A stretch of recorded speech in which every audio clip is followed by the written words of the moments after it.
Perkenalkan, nama saya Teresia Agustina Sihaan dengan nomor induk mahasiswa 2892050078. Saya dari Prodi Manajemen semester 2 Universitas Pancasakti Bekasi. Video ini saya buat untuk memenuhi tugas UTS mata kuliah pengantar ekonomi makro oleh dosen pengampu Pak Joni Destinoto. Ekonomi makro. Pengertian ilmu ekonomi makro. Ekonomi makro adalah bagian dari ilmu ekonomi yang mempelajari masalah ekonomi secara keseluruhan.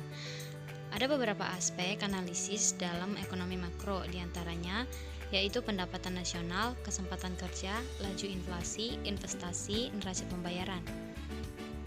Konsep dasar ekonomi makro. Ekonomi makro adalah ilmu yang mempelajari kegiatan perekonomian secara agregat atau menyeluruh, dan di dalamnya membahas isu-isu penting dalam ekonomi makro, yaitu pendapatan nasional, tingkat bunga, tingkat pengangguran, inflasi, neraca pembayaran, dan perdagangan internasional. Dalam ekonomi makro juga membahas perekonomian 2 sektor, 3 sektor, dan 4 sektor. Perekonomian 2 sektor adalah perekonomian yang terdiri dari sektor rumah tangga dan sektor perusahaan, yang mana tidak ada campur tangan pemerintah seperti pembayaran pajak dan pengeluaran pemerintah, dan juga tidak melibatkan perdagangan dalam negeri, luar negeri seperti ekspor dan impor.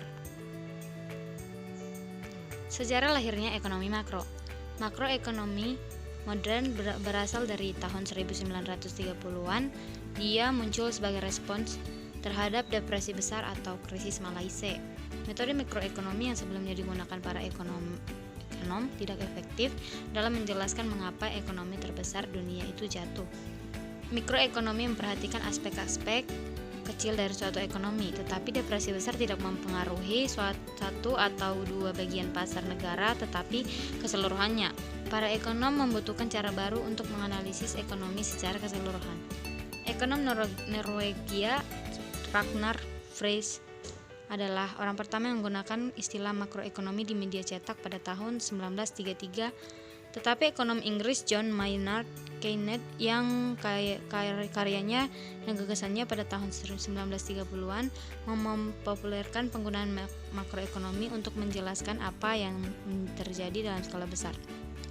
Keynes menjadi terkenal bukunya The General Theory of Employment, Interest and Money, diterbitkan pada tahun 1936 sebagai yang pertama dari para ahli makroekonomi yang hebat dengan teorinya tentang apa yang menyebabkan depresi besar dan apa yang dapat mengakhirinya. Pokok-pokok masalah ilmu ekonomi. Inflasi yaitu kenaikan harga-harga barang secara umum atau menurunnya nilai mata uang terhadap mata uang asing. Pertumbuhan ekonomi yaitu proses perubahan perekonomian ke arah yang lebih baik dari tahun ke tahun. Tingkat pengangguran yaitu jumlah angkatan kerja yang belum bekerja sehingga menyebabkan berbagai permasalahan ekonomi.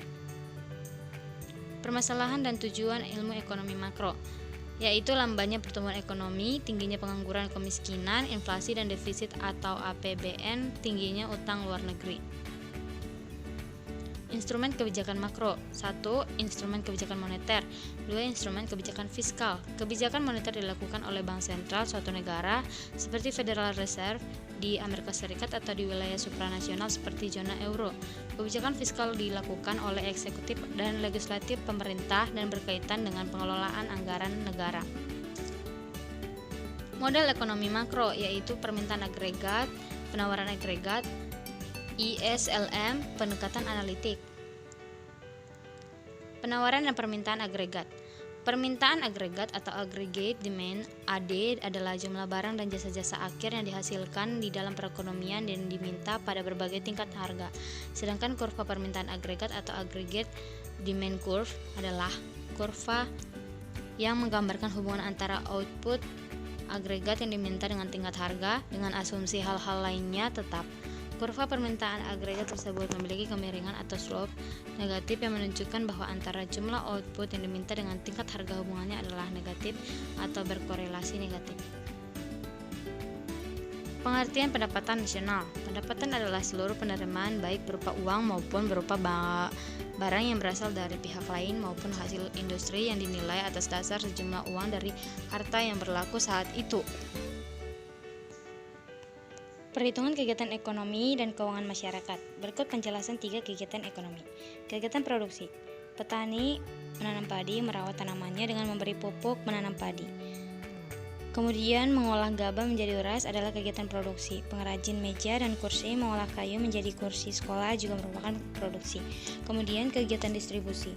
Barang dan jasa yang diproduksi harus dihantarkan ke pasar atau kepada penggunanya. Beras hasil olahan petani di pedesaan harus dibawa ke kota untuk dimasak penduduk kota. Demikian juga hasil tangkapan nelayan tentunya harus dihantarkan ke pasar. Kemudian kegiatan konsumsi. Konsumsi merupakan kegiatan untuk mengurangi suatu nilai guna barang atau jasa.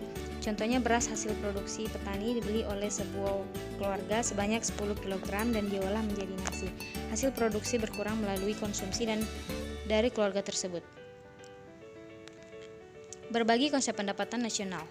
Pada dasarnya pendapatan nasional dibagi menjadi 6 kategori, diantaranya A. Produk domestik bruto atau GDP, B. Produk nasional bruto GNP, Produk nasional neto NNP, pendapatan nasional neto NNI, pendapatan perseorangan PI, pendapatan yang siap dibelanjakan. Perhitungan pendapatan nasional.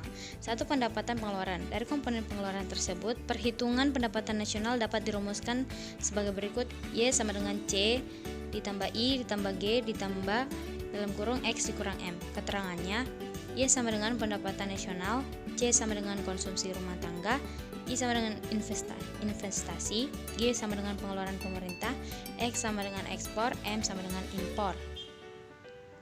2. Pendekatan produksi.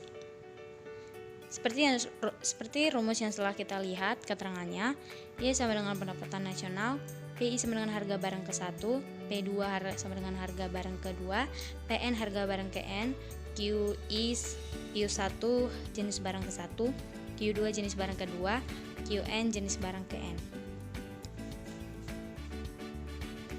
Ketiga, pendekatan pendapatan. Y sama dengan R ditambah W ditambah I ditambah P. Keterangan: Y sama dengan pendapatan nasional, R pendapatan upah atau gaji, W pendapatan sewa, I pendapatan bunga, P pendapatan laba usaha.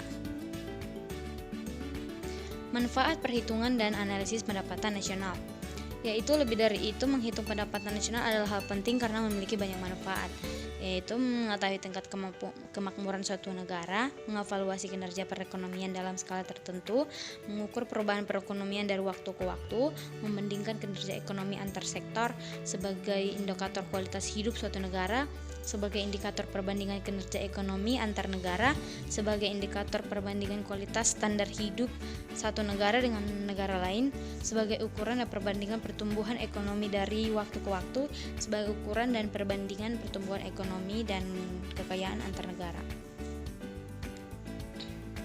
Laju pertumbuhan ekonomi. Laju pertumbuhan ekonomi adalah ukuran pertumbuhan ekonomi dari satu periode ke periode lain menggunakan persentase.